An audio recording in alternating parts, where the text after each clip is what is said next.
안녕하세요. 오늘 저희가 당신과 함께 살펴볼 자료는요. 죄의 처리와 온전한 순종에 관한 묵상글인데요. 사무엘상 15장, 로마서 13장, 그리고 예레미야 52장, 시편 31편 이 네 가지 성경 구절을 바탕으로 죄와 순종의 문제를 좀 깊이 다루고 있습니다.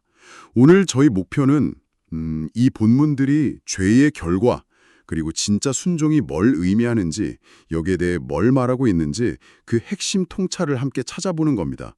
한번 시작해 볼까요? 네, 좋습니다. 이 자료들을 쭉 보면요, 흥미로운 흐름이 있어요. 그러니까 처음엔 불순종이 가져오는 그 비극적인 결과부터 시작해요.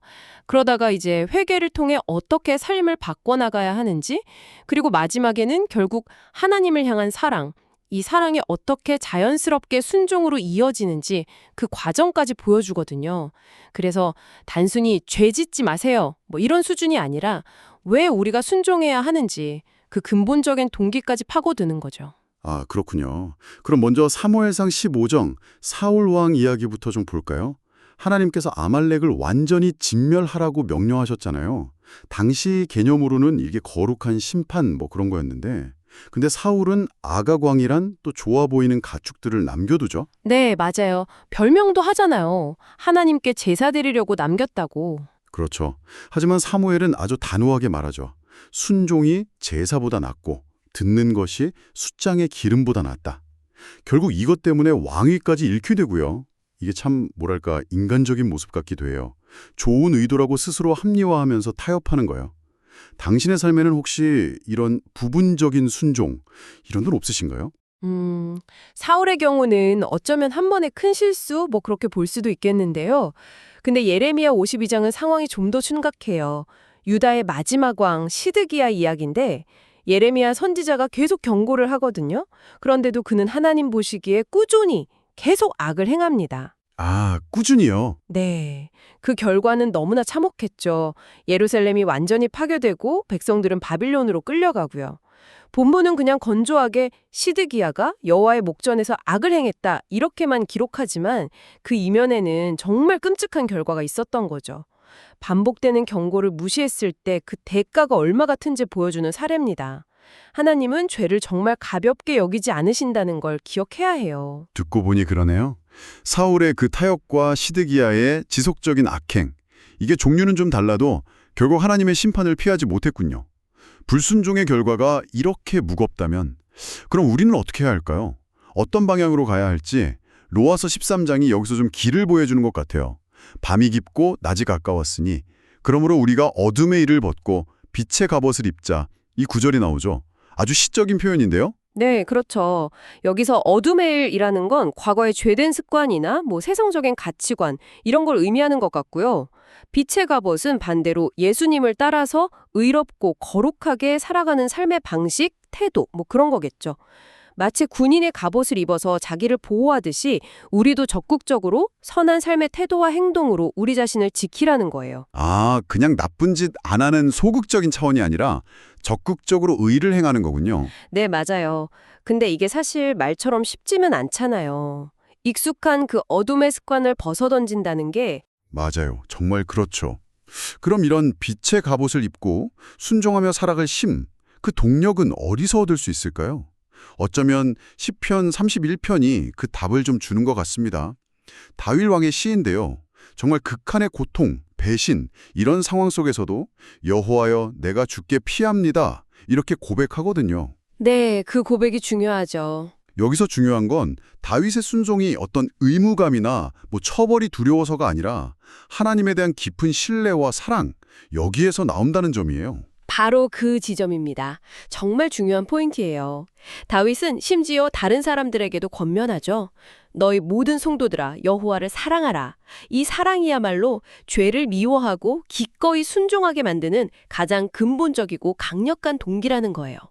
그러니까 단순히 규칙을 지키는 걸 넘어서서 하나님과의 살아있는 관계, 그분을 향한 사랑이 진짜 순종을 가능하게 한다. 이런 통찰인 거죠. 아, 듣고 보니 순종에 대한 관점 자체가 좀 달라지는 것 같아요.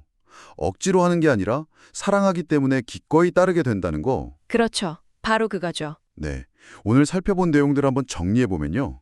사울과 시드기야 이야기를 통해서 불순종의 심각성과 그 결과를 봤고요. 사무엘상, 예레미야, 그리고 로마서를 통해서는 우리가 어둠의 일을 벗고 빛의 갑옷을 입어야 한다는 구체적인 행동 지침을 얻었습니다.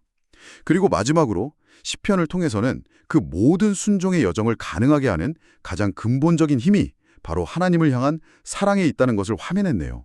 결국 불순종은 파멸로 이어지지만 사랑에서 비롯된 순종은 생명으로 나아가는 길이다. 이런 메시지인 것 같습니다. 네, 맞습니다.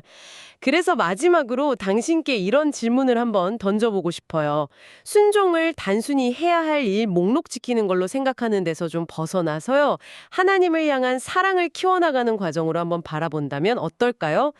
그렇게 될 때 당신의 삶에서 순종의 의미와 경험이 어떻게 달라질 수 있을지, 그리고 오늘 당장 당신이 벗어던지고 싶은 어둠의 습관이 있다면 그건 무엇이고, 또 그것을 대신할 수 있는 당신만의 빛의 갑옷은 구체적으로 무엇일지 한번 깊이 생각해 보시면 좋겠습니다.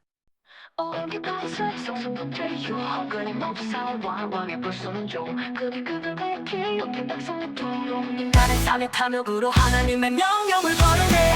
사모를 외쳤네. 순종이 제사보다 낫고 듣는 것이 순간의 기도보다 나으니 오늘날 우린 업적으로 우리 안에 죄 앞에서 궁궐지면아 죄를 처리하고 주께 온전히 순종해 얼굴에 이를 벗고 빛의 갑옷 입으라. 하늘 냉함으로 주의 진노 자충하라. 여호와의 사랑함이 진정한 순종의 동기. 로마서 13장 바울의 간절한 권면.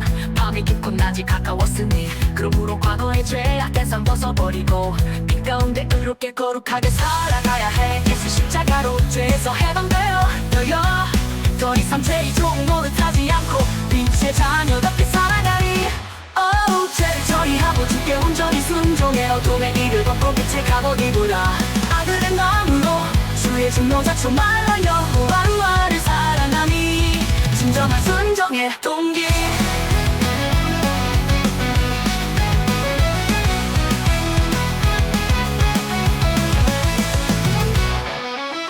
로마서 13장 바울의 간절한 권면. 밤이 깊고 낮이 가까웠으니 그러므로 과거의 죄악 대상 벗어버리고 빛 가운데 의롭게 거룩하게 살아가야 해. 예수 십자가로 죄에서 해방되어 더 이상 죄의 종 노릇하지 않고 빛의 자녀답게 살아가리.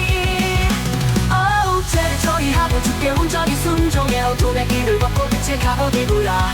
아들의 마음으로 주의 진노 자초 말라. 여호와를 사랑하니 진정한 순종의 동기. 예레미야 앞지 손장 시드기야 왕의 악행 하나님 공고 무시한 결과 나라 멸망했네. 공의의 하나님 죄를 반드시 처리하시니 우리의 삶에서 어떤 악이라도 단호히 거부해야 해. 시편 30편 다윗의 강구처럼 고난 속에도 주께 피하며 모든 상황 맡기네.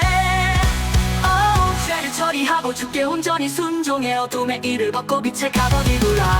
아들의 마음으로 주의 진노 자초 말라. 여호와를 사랑하니 진정한 순종의 동기.